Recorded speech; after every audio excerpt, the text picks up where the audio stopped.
আজকে বানালাম চটপটা স্বাদের ছাতুর পরোটা। এখানে নিয়ে নিয়েছি ছোলার ছাতু, গোটা জিরে, পেঁয়াজ কুচি, ধনেপাতা কুচি, সামান্য একটু লেবুর রস, সামান্য একটু আদা কুচি, আপনারা চাইলে গ্রেট করেও দিতে পারেন। এরপর দিয়ে দিলাম একটু চাট মশলা, আরও চটপটা করার জন্য দিয়ে দিলাম টকঝাল আচার, স্বাদ মতো নুন আর একটু সাদা তেল দিয়ে সমস্ত উপকরণকে ভালো করে মাখিয়ে নেব, সামান্য হালকা একটু জলের ছিটে দিয়ে। জলের পরিমাণ এমনই দিতে হবে যাতে ছাতু দিয়ে বল তৈরি করা যায়।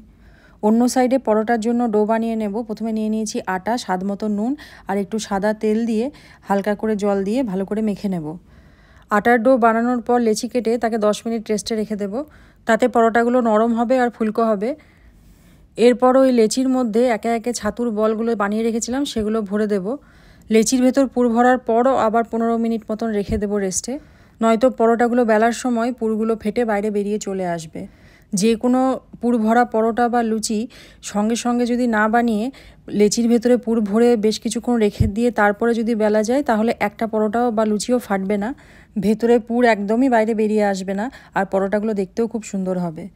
এবার পরোটাগুলোকে 2 পিঠ এদিক ওদিক ভালো করে সেঁকে তারপর সাদা তেল বা ঘিতে ফ্রাই করলেই তৈরি হয়ে যাবে আজকের গরম গরম ফুলকো ফুলকো ছাতুর পরোটা।